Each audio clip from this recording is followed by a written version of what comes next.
สวัสดีค่ะยินดีต้อนรับท่านผู้ชมทุกท่านเข้าสู่รายการเบิงแล้วรวยชาแนลค่ะพี่น้องคะมาพบมาพอกันกันไปในช่วงแรกค่ะของช่วงบ่ายพี่น้องคะก็มื้อวันที่8นะคะเดือนมิถุนายนค่ะปีพุทธศักราช2569นะคะพี่น้องคะมื้อนี้ค่ะแอดภาพพี่น้อง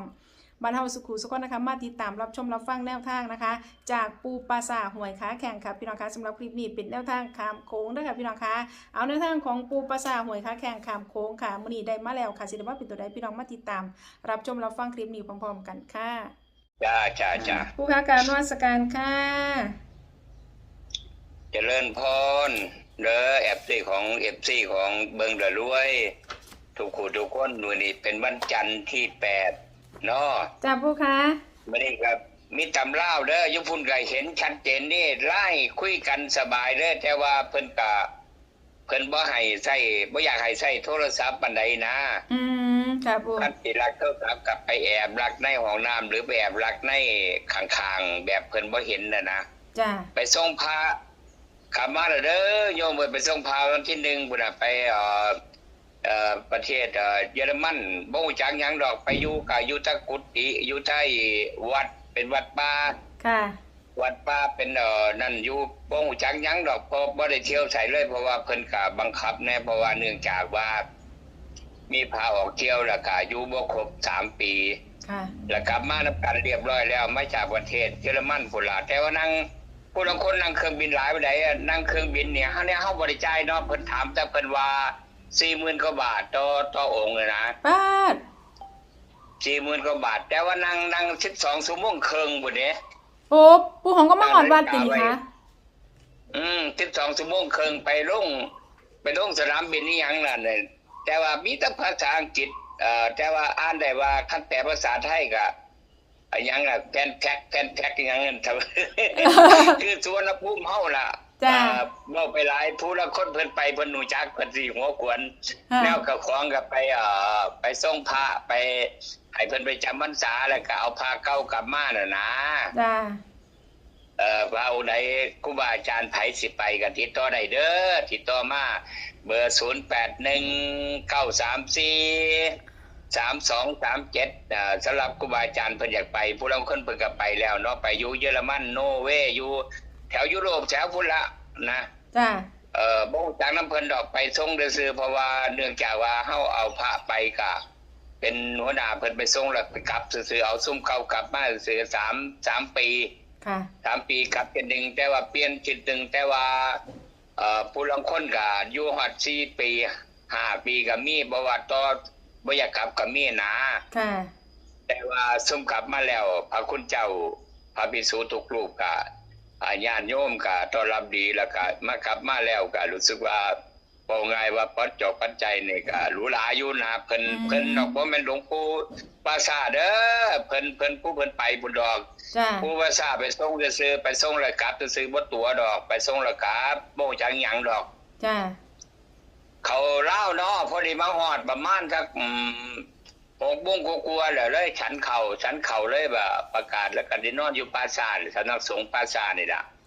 ที่พักสงฆ์ปราสาทน่ะไว้ขายแข่งพอดีนอนฉันเข่าเช้าแล้วก็เลยนอนตา6 โมงกว่า7 โมงเขาก็ฟื้นมื้อหันเพราะว่า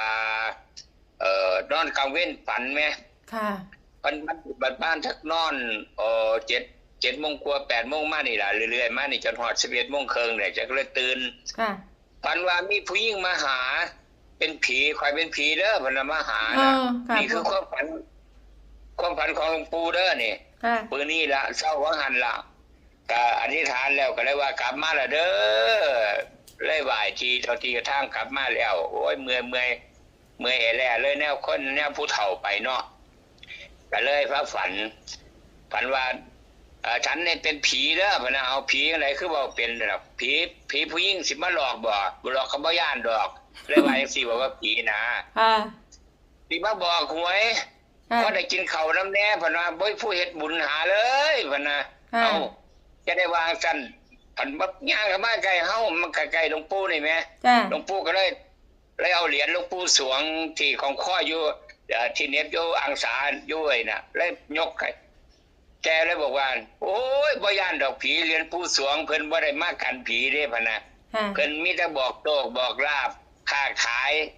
แล้วก็ ไอ้คนป่วยเจ็บไข้ได้ป่วยรักษาคนป่วยตัวเพิ่นบ่ได้มากันผีได้พะนะผีตอนนั้นเว้านี่เนี่ยฟังแหละครับปันบันเทิงปันนิทานเนาะเนี่ยก็ฝันพอดีเอาแลกกันโดอยากกินข้าวก็สิหาสุกินดอกมื้อนี้มันพระพอดีมาก็ดีละแต่เราก็เลยว่าเอาสิเด้อหลวงปู่พะนะลาวมื้อนี้ซื้อแล้วเด้อ258พะนะค่ะบ่บอกว่า258บัดนี้ผู้มานึงอันคันบ่258มันก็สอ9009หลวงปู่พะนะมานำกันซุมมานำกันแต่เขาบ่ปากเขาก็บอกเลขโอ้ยไม่เอาได้ตัวใดกันแน่เอา258นี่แหละหลวงปู่พะนะผีหัวหน้าเขาน่ะแต่มื้อนั้นบอกว่า0990บ่ต้องพูดถึงดอกพะนะระหว่างที่ครับฉะนั้นมื้อนี้ฝันได้ชัดๆนี่จักสิออกบอกนะโยมถ้าว่าก็เบิ่งพี่หน้ากันนะพี่หน้าเบิ่งละมันก็คือว่าเป็นผีผู้หญิงเนาะมาหาบอก258เต็มๆเลยบอกเขียนให้พร้อมเลยครับพ่อก็ฉะนั้นก็ไปพี่หน้าเบิ่งสิเป็นจังไดก็ติดตามไปเบิ่งเพราะว่ามื้อนี้วันจันทร์อังคารพุธวันศุกร์พุ่นล่ะจะค่อยว่ากันอยู่พุ่นก็รับได้เด้แต่ว่าบ่กล้าเล่นบ่กล้าคุยเพราะว่าเกรงใจพาผู้ใหญ่เพิ่นจ้าเพราะว่าเพิ่นให้เพิ่นนี่พาผู้ใหญ่เพิ่นเดี๋ยวห้องตั้งหากแต่ว่าเพิ่นสิมีกล้องเบิ่งเฮาเล่นโทรศัพท์บ่หยังบ่นะโอ้เพิ่นเก่งคันเนาะครับปู่เก่งคันมากเลยเพราะฉะนั้นเพิ่นบ่รวยมาดอกองค์นึงน่ะถือว่าหลวงปู่ไอ้พระองค์นึงไปที่บวชได้2พรรษาพาขาดเอาเราไปเลยแล้วไปอยู่4ปีเลยกลับมาได้ล้านกว่าเนี่ยปัจจัยได้ถึงล้านกว่ากับพ่อแม่อุ้ยดีใจครับจังว่าฉะนั้นก็เลยบ่เกี่ยวกับกินนิยมดินิมนต์ดิกินนิมนต์นี่เฮาไปนี่ตามที่ไปบิณฑบาตนี่ที่นั่งรถไปก้มหน้าอย่างเดียวบ่ให้มองหน้าฝรั่งบ่ให้มองหน้าผู้ใดเลยแล้วบิณฑบาตแล้วรถก้มหน้ามาฮอดวัดก็ย่างเข้าวัดเลยพุ่นน่ะแต่ว่าคันบ่ไปก็มีญาติโยมไปวัดคือเก่าล่ะเฮ็ดกับข้าวกับน้ำเลี้ยงนะพาทั้งหมดอยู่สายเดียวกัน50รูปนะ50รูปจำโทรศัพท์อีกทีนึงถ้าผู้ใดอยากไปหรือว่าครูบาอาจารย์ปีหน้าไปได้นะไปช่วงนี้ล่ะนะให้ทำเรียงทำพาสปอร์ตทำใบนั่นให้เรียบร้อยกากสมบูรณ์แล้วก็ไปได้เด้อตามที่เบอร์โทรศัพท์ผู้ว่าทราบบอกไปล่ะติดต่อมาได้ก็ได้จบนี้ก็ได้7นาทีแล้วขออำนวยพรญาติโยมผีผู้หญิงมาบอกว่า258เด้อเลขเล่ามื้อแรงจักสิออกบอกเลยโยมเอ้ยเอาก็มาทำบุญหามันน้ำกันถ้าบ่ออกค่ะจักสิว่าจังได๋เนาะจ้าขอให้โชคดีทุกคู่ทุกคนขอเจริญพรสาธุครับปู่ขอบคุณหลายๆค่ะกราบนมัสการค่ะสรุปแนวทางถ่ายคลิปนี้ค่ะพี่น้องคะแนวทางจากปูปลาซาหวยค้าแข่งแล้วค่ะพี่น้องคะแนวทางข้ามโค้งนะคะพี่น้องคะเอามื้อนี้นะคะแนวทางของปูค่ะ258นะคะพี่น้องคะ258 9009พี่น้อง258 9009เด้อค่ะพี่น้องคะพี่น้องอย่าลืมนะคะแคปหน้าจอเอาไว้พร้อมนะคะพี่น้องแคปหน้าจอนะคะพี่น้องคะก็มีประมาณนี้ค่ะสำหรับแนวทางจากปูปลาซาหวยค้าแข่งนะคะแนวทางข้ามโค้งค่ะพี่น้องคะอย่าลืมค่ะนำไปพิจารณาเบิ่งเนาะค่ะพี่น้องคะทางช่องนำเสนอเพื่อเป็นแนวทางคือเก่าค่ะพี่น้องคะโปรดใช้วิจารณญาณในการรับชมรับฟังนะคะขอขอบคุณพี่น้องค่ะสำหรับการติดตามรับชมรับฟังนะคะขอขอบคุณสำหรับข้อมูลในคลิปนี้นะคะขอบคุณแนวทางจากปูปลาซาหวยค้าแข่งค่ะสำหรับพี่น้องท่านใดที่เขามาเห็นคลิปนี้เป็นเทื่อแรกค่ะพี่น้องคะถ้าอยากสิพลาดกับแนวทาง